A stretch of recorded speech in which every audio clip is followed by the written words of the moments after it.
Donald Trump just announced tariffs on Mexico, Canada, and China. He says that the tariffs will make them pay for doing things that he doesn't like. But the truth is, you and I will actually be paying that tariff. I have a master's degree in business from Stanford University, and I will explain to you in this video how you will be paying for those tariffs in at least 4 ways and maybe 5 or 6 ways. I'm Pastor Robert. I'm also a visiting professor at Now Theological College, and I help you think biblically balanced about doctrinal issues, world events, and societal issues like this one. If that's the type of insight that you want, please subscribe, and let's get right into it. The first way you and I are going to be paying for these tariffs is really in how tariffs work. Now take, for instance, your local grocery store, and you're buying potatoes from them. Now they have to buy the potatoes as well. And the biggest exporter of potatoes into the United States is Canada. So what the store does when they order these, they go to pick them up at the importer, and then they pay, say, $1 for the potatoes. And then on top of that, they pay a tariff. In this case, it'll be a 25% tariff on Canada. Because a tariff is really just a sales tax, or in the EU, it'd be more like a value-added tax, but it's a sales tax. It's an extra sales tax that the importing company has to pay when they pick up the goods that they ordered from another country. The other country does not pay the tariff. Just like the store, when you go into a store, the store doesn't pay the sales tax. You do. Likewise, when your grocery store orders potatoes, Canada doesn't pay the tariff. Your grocery store does. Now, grocery stores are very low margin business, which means for every dollar that you pay the grocery store, they're only making about 1 or 2%. So even though we pay a lot, they're not making a lot on each dollar that we spend. So if they're making 1 or 2%, and then they have to pay 25% more for their potatoes, what's going to happen to the price they have to charge you or me? Of course, that price is going to go up, otherwise they will go out of business. And since the U.S. imports 2/3 of our produce, or fruits and vegetables, that means there will be higher prices for almost everything we buy in the grocery store, not just potatoes. Blueberries, avocados, artichokes, strawberries, any produce that you buy, any fruits or vegetables, most of those prices will be higher for you because of Donald Trump's tariffs. So the first way that you pay for Donald Trump's tariffs is in higher prices at the grocery store, at the automobile dealer because Mexico makes many of the cars for the U.S., at the gas station because a lot of the oil that's imported into the United States comes from Canada, and on all the electronics that we buy because China makes most of our electronics. Now in Matthew 17, verse 24, the temple tax collectors came to Peter and asked him, "Doesn't your master, Jesus, pay the temple tax?" So Peter went to Jesus, and Jesus explained to him that the rulers of the world don't charge their children taxes. They charge taxes only to outsiders. So that meant that the children of the temple, or the citizens of Jerusalem, should not have to pay the temple tax. But he went ahead and paid it anyway. Now, unlike those temple tax collectors who were at least being honest, even though they were wrong in charging the temple tax, Donald Trump claims that the children of the United States or United States citizens won't pay his tariffs.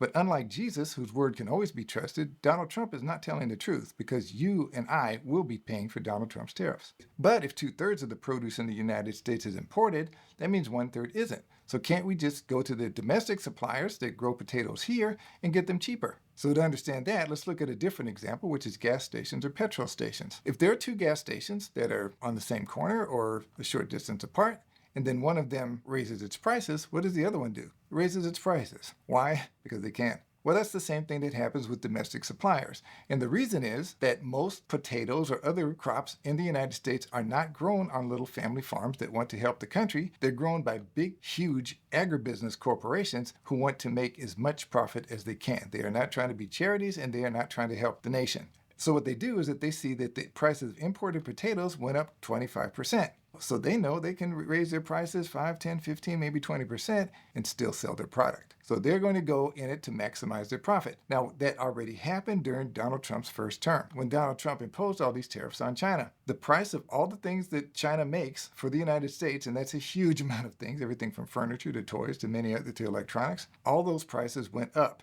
The reason it wasn't noticed very much is because of COVID, and I discussed the economic impacts of COVID in my other video about what happened during the 2024 election. COVID was a big factor. So the prices and inflation that already happened because of COVID were even higher than they would have been because of Donald Trump's tariffs. And that is one reason that inflation eased and went down during Joe Biden's administration, because he rolled back those tariffs that Donald Trump had, which lowered prices and thus reduced inflation.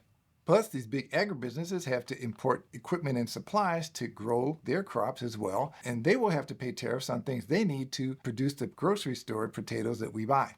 So that's the second way that you and I will pay for Donald Trump's tariffs. Domestic or U.S. companies will raise their prices too. There's also loss of income from these tariffs. Before Donald Trump even took office, there were Trump supporters who were very surprised that they weren't going to get bonuses or raises that year. And these are in Trump-oriented companies. And the reason is that their employers had to stock up early on supplies they needed before these tariffs took effect. Because, of course, these are sales taxes, and it would make their own supplies more expensive. So because they had to stock up on supplies, they didn't have enough money to pay bonuses and raises to their employees. So one thing about tariffs, if they're not done properly, and these are not, then they cost income and they cost jobs. Another way that you and I will be paying for these tariffs is through retaliatory tariffs from the companies that Mr. Trump is putting tariffs on.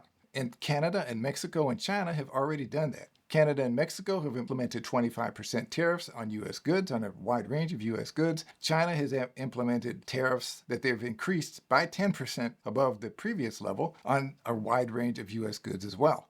And these tariffs have the same impact on their citizens. They make foreign goods, in this case U.S. goods, more expensive, and so their citizens can't buy U.S. goods anymore like they used to. And then that, of course, means that there are fewer exports going out from U.S. companies, which means a loss of export revenue, which means a loss of export jobs in U.S. companies. And if it gets into a full-scale trade war, this could be ruinous for the U.S. It could be ruinous, of course, for the other countries, but very, very hurtful for the U.S. citizens as well, especially when we're talking about China, which buys a tremendous number of U.S. goods. And in fact, when Donald Trump went on further to impose sweeping tariffs on China, they retaliated. China put retaliatory tariffs on U.S. soybeans and other agricultural products, and Donald Trump had to bail out farmers to the tunes of billions and billions of dollars because of his decision to enact tariffs where they weren't necessary. And that could happen with these tariffs as well. And that would be another way that you and I pay for them. It could also lead to things like Canada cutting off power to part of the U.S. because Canada supplies electricity to a good number of people in the northeastern United States. But it doesn't end there. Now, suppose you had a partner or a friend, and you were good to this partner or friend, and then all of a sudden they started just penalizing you for things and blaming you for things and breaking treaties and pulling out of agreements. What would you do? Well, you'd find another partner. So that's what many countries have done, including our allies. During Donald Trump's first term, France and other NATO countries started developing relationships with Russia and China because they saw the United States as not being reliable, pulling out of treaties, trying to single-handedly dictate terms for trade agreements and doing penalties and railing against partners and allies and trying to blame them for things they didn't do. So Russia and China got the chance to develop relationships that they never would have been able to do otherwise if the United States had been faithful to these agreements and faithful to the spirit of the relationships that had been negotiated over so many years. Likewise, things like putting sanctions on Iran when Iran was following nuclear agreements and so forth, and now these tariffs and all these other hostile actions against countries that used to be aligned with us, has created a perception that the United States is not reliable, is not dependable, and is not trustworthy. And so now other countries like Canada are talking about developing alternative suppliers to the United States because of these tariffs. And NATO countries and China have already been expanding relationships outside of the United States because they see that the United States is not being reliable in the agreements that the United States has entered into. So that's a fourth way that these tariffs, which are just really punitive measures to lash out at countries that Trump doesn't like, that is both incenting partner countries to find other suppliers, and that's also eroding the moral leadership and the moral credibility of the United States. Now, hopefully in the future that can be restored under a different administration, assuming that that happens. But once those relationships with other countries, between countries, get developed, they're not going to go away even if the United States turns back around and gets on a path that is more consistent with honoring the commitment and spirit of agreements that the United States has made in the past. So those new relationships of turning away from the United States and of less dependency on the United States, those relationships are going to be permanent and will probably grow. So the fourth way that you and I will pay for these tariffs is in seeing a globally weaker America overall. In 1 Samuel chapter 8, the people were asking Rehoboam the king for relief for the heavy burden that they were under.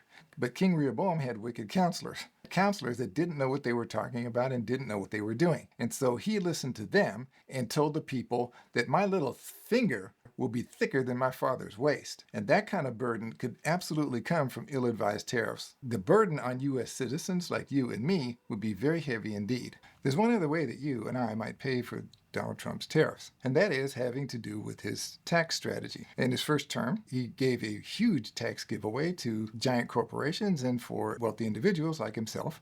And it reportedly said to a room full of supporters, I just made you guys a heck of a lot richer. And one of those attendees actually told a journalist about that. So it made the news. So what does that have to do with tariffs? What would be the consequence of that? One of those consequences already happened in his first term, which is historic federal deficits, huge ballooning deficits that American history, in fact, world history, had never seen. And that came because there was less revenue coming in from the wealthy people and increased spending in the areas that Donald Trump wanted, like the military. So what did tariffs have to do with that? Well, to understand that, we have to go back to early American history. And how was the U.S. government funded before income taxes came? Well, there were a few different ways. One was the sale of public lands. And there are no public lands really to be sold anymore, very few.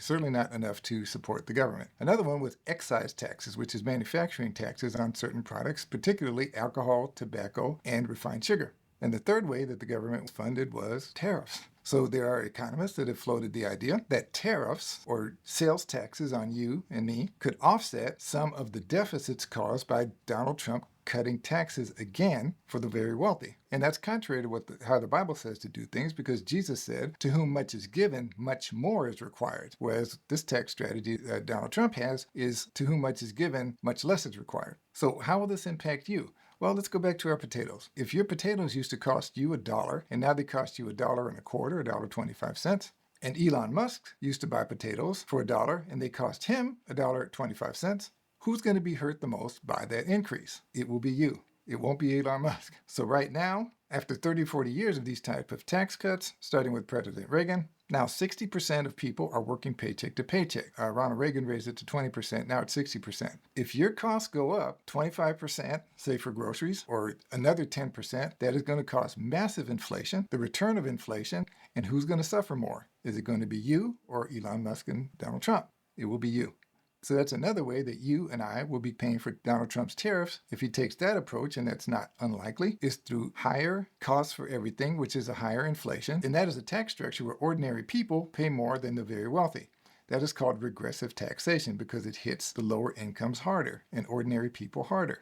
And again, that's the opposite of a biblical taxation policy, which is what Jesus said, to whom much is given, much more is required. And should he go in that direction, which is to use tariffs to offset some of the tax cuts that he wants to give to himself and other wealthy people, then it will be just like what God told Samuel in 1 Samuel chapter 8, that this new king will take the best of your fields and a tenth, which is the equivalent of taxing back then, of all of your possessions and give them to his servants, to the very wealthy that support him. Just before he got elected, Donald Trump actually acknowledged this. Elon Musk had already said to the American people, prepare for some pain, with a smile.